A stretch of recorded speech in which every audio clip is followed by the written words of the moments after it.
Congratulations, you've made it to this lesson. You're doing really well. Pat yourself on the back.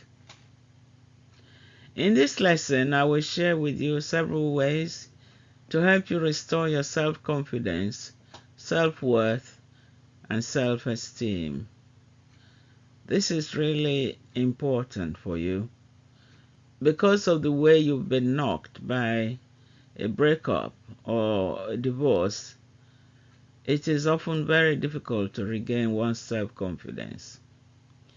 You feel inadequate somehow, and you feel like you're not good enough, simply because your ex told you all that.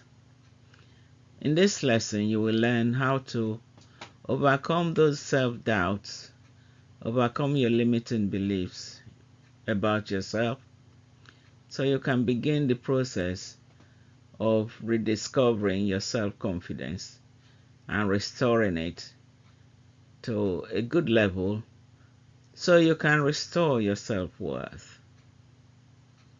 After a divorce or a breakup, it is common for you to begin to doubt yourself. Your self-confidence has been knocked or even shattered. This is because you've just come out of a partnership where your ex had constantly made you doubt your own self-worth. Perhaps they told you over and over again, like my ex used to tell me, "You are so stupid." "You are not intelligent, even though you have a PhD." According to him, academic achievements do not mean that you are intelligent because you don't have common sense, he told me, because common sense is not common. So I was used to hearing those words virtually every day. I'm sure you can add to that list of ways in which your ex did their best to put you down and make you feel that without them you really cannot carry on or function properly. According to their nasty statements, you are meant to remain dependent upon them, however badly they treat you. That is just really stupid of them. Over the many years you were together, they've made you believe that they are God in some way, someone who knows how to cater for your needs, and therefore you have become dependent on them for every decision you have taken since you became a couple. This lesson is designed to help you to take back your control from your ex and start to believe in yourself and in your own abilities to make your own life choices. So, ways to restore your self-confidence and self-worth. Maybe you've been asking yourself a lot of questions. Am I okay? What if I can't do this? What will happen to me? And so on and so forth. Am I really good enough? Can I cope on my own? These are all sorts of questions that raise doubts in one's mind. Rebuilding your self-confidence and self-worth after leaving a controlling relationship can take time, but it is entirely possible with patience and self-compassion. Here is a guide to help you on your journey to full self-recovery and self-confidence. Number 1, acknowledge your feelings. Allow yourself to feel the range of emotions you're experiencing, whether it's anger, sadness, fear, or relief. It's important to validate your emotions and recognize that they are a natural response to what you've been through. Seek support. Surround yourself with supportive friends, family members, a coach, or a therapist who is non-judgmental and can offer empathy, understanding, and encouragement. Talking to someone you trust or someone who values you as an individual can help you process your feelings and gain perspective on your situation. Reconnect with yourself. Take time to rediscover who you are outside of the relationship. Engage in activities that bring you joy and fulfillment, whether it's hobbies, interests, or self-care practices. Journaling can also be a helpful tool for self-reflection and self-discovery. Set boundaries.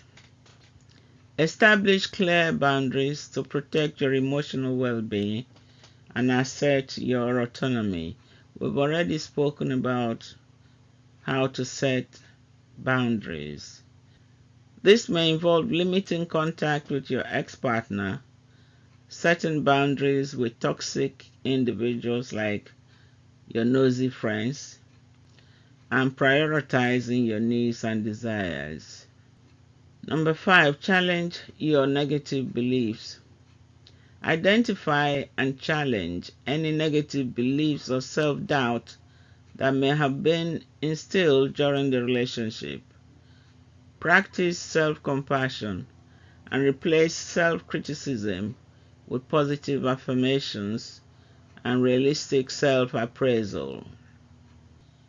Number 6, focus on personal growth.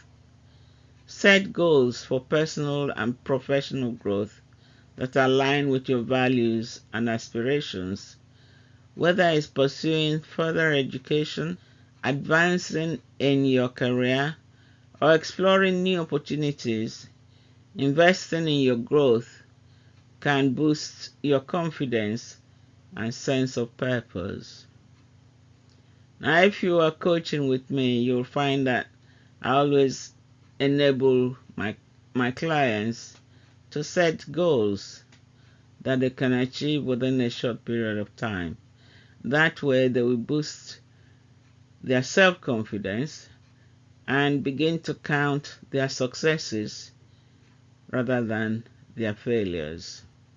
Very helpful in boosting your self-confidence. Practice self-care and self-love. We talked of self-care before, but self-love just means being compassionate with yourself, forgiving yourself of anything you think you may have done wrong, and being positive about the future so that you can make new plans and set new goals for a brighter future. So practice self-care and self-love.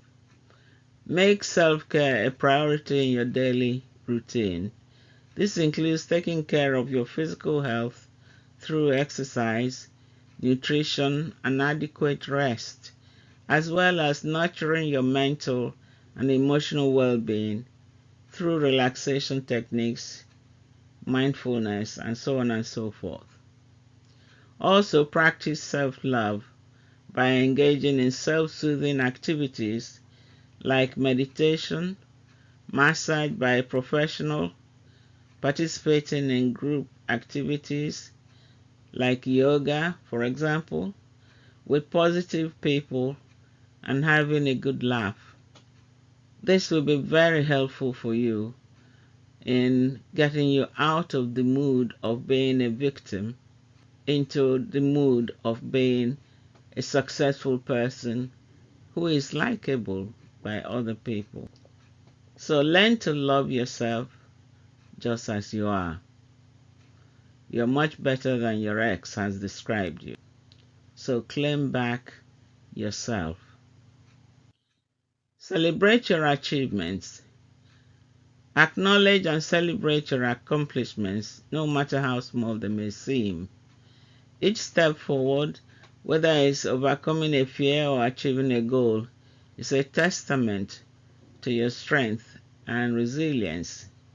Such celebrations help to affirm your self-sufficiency and ability to cope on your own. It's hugely important to celebrate every little win you have because that validates you. It means you can do this on your own without your ex looking over your shoulder. Number 9, surround yourself with positive influences.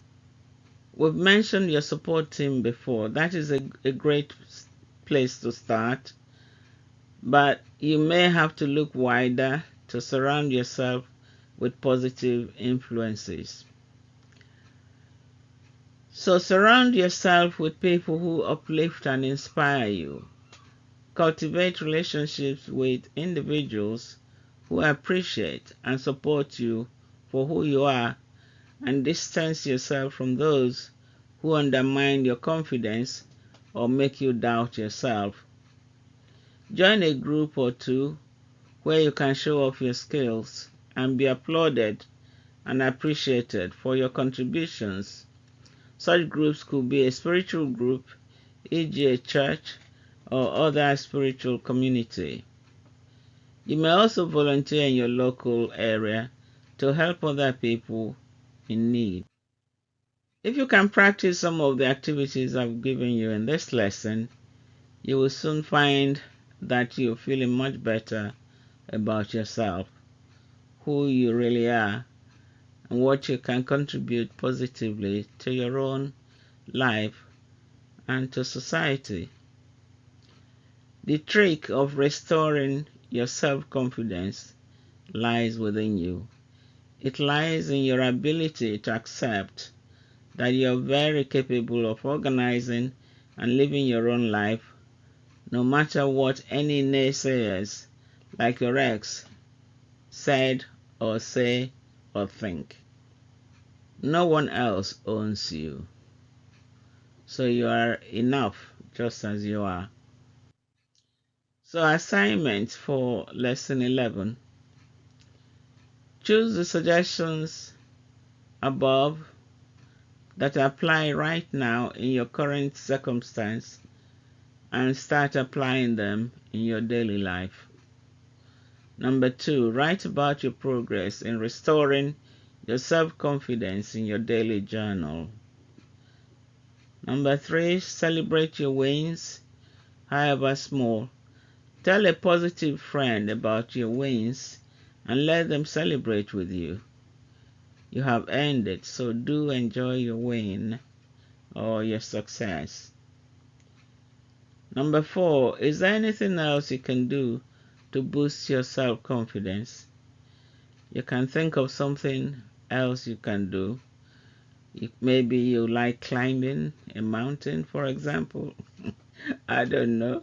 But whatever you think could boost your self-confidence, well, try it out.